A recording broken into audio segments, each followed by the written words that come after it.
Well,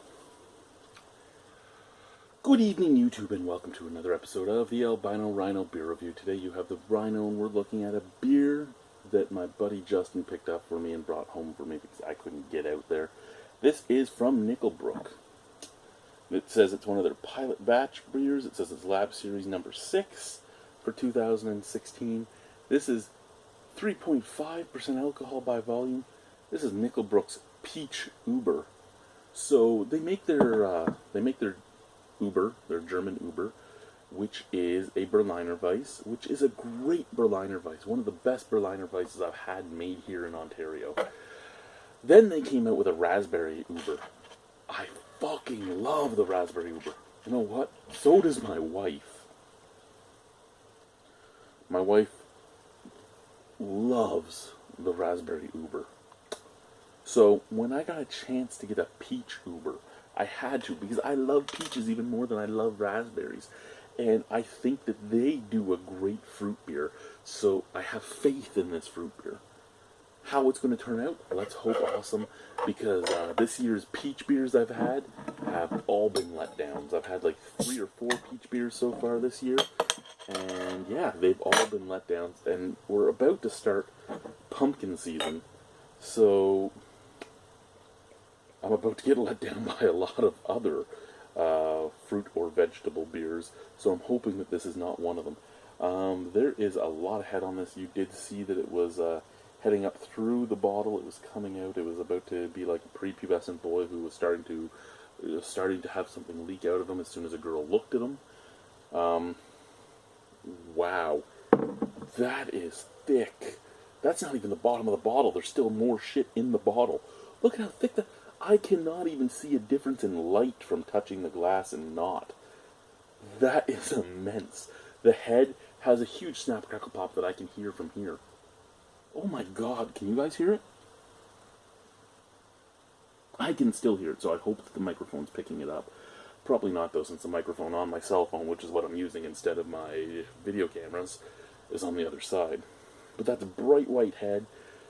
Like, I don't even know what color that would be because it's so muted because of the thickness of it, the viscosity of it. Not the viscosity, the opaqueness of it even. That's basically like milk, but like a yellow milk. Wow.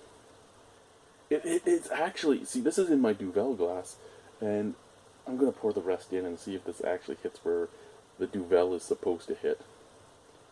So you guys can probably see it right now. I haven't turned it yet, but the Duvel is supposed to be, like the liquid is supposed to be basically just below the top of the letters. So is it there? Let's... Oh my god. It is. It's basically a Duvel in this glass, except the head's fading a lot faster. But yeah, where that pour ended was basically Duvel. I'm almost curious if this is, because this was basically bottled today. I'm curious if there was an overcarbonation issue, or the yeast wasn't fully crash cooled or anything like that, because this is, well, I don't think it was that, because it didn't explode and it's actually fading down. Let's give it a sniff.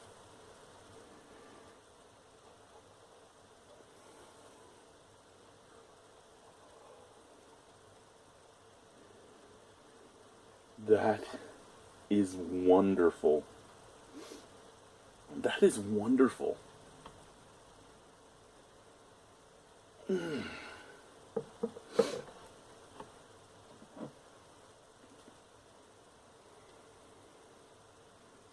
It actually smells like peaches. Most peach beers you get smell like Tim Hortons peach strength, but this does not smell like Tim Hortons peach strength. This smells like a wonderful, almost peach cider is what I would say. I mean, a Berliner Weiss is supposed to be sour. I'm not getting any tartness on this. I'm just getting sweet peaches and slightly underripe peaches, which is just that blanket peach smell instead of that nice sweet peach smell. Cheers, let's try this.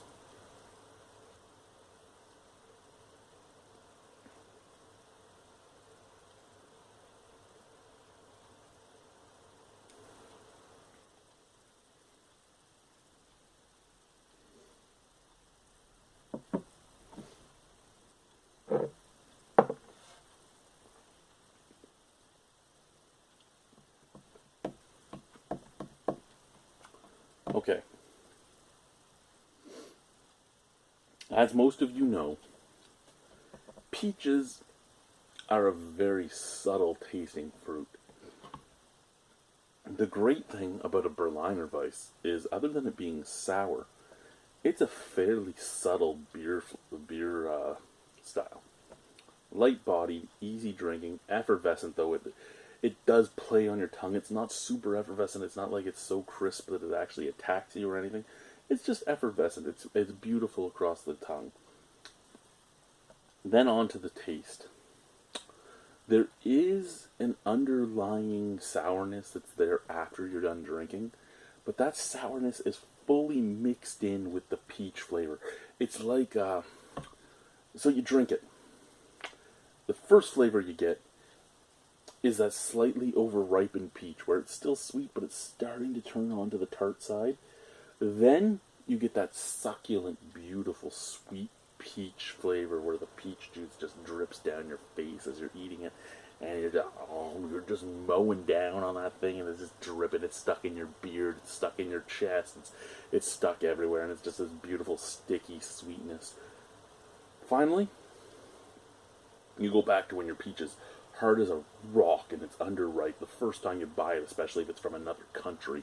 You know, you think, hey, it's peach season, I can buy peaches at the store. And you walk into the store and you pick up a basket of peaches without touching them, you buy it, you go home. Then you realize it's not a product of Canada, and it's not peach season where it was bought, and the peaches are hard as a rock, but you've already taken your first bite out of it, and you just get that basically tasteless, bland, slightly tart skin flavor. You know, that you're tasting nothing but the hair and the fuzz. Yeah, you got, and hair and fuzz, that's the finish. The finish is that tart hair and fuzz.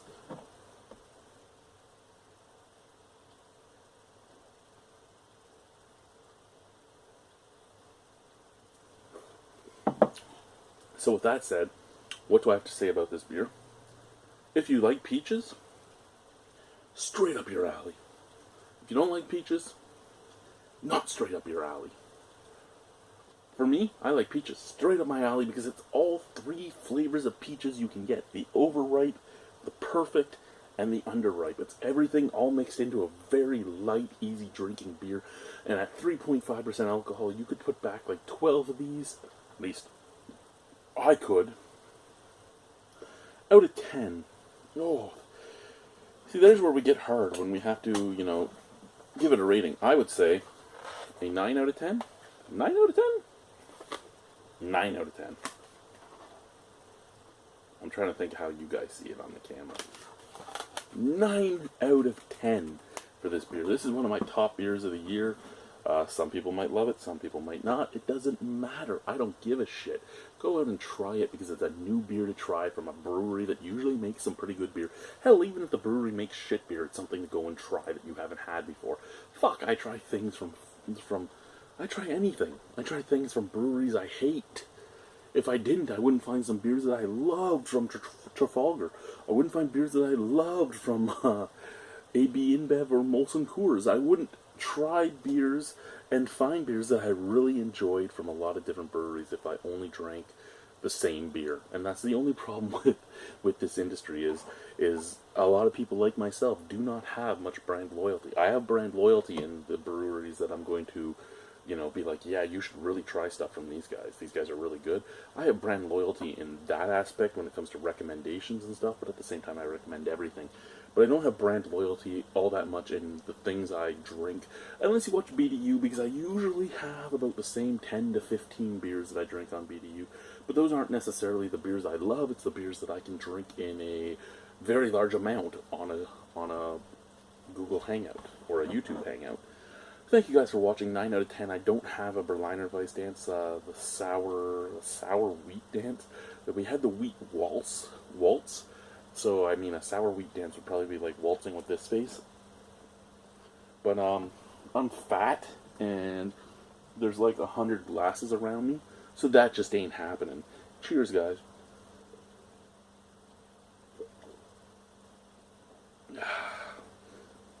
I will tell you, if you chug this without actually chugging properly and just open up your throat, and some of it gets up in your nasal cavity, hurts just a little bit.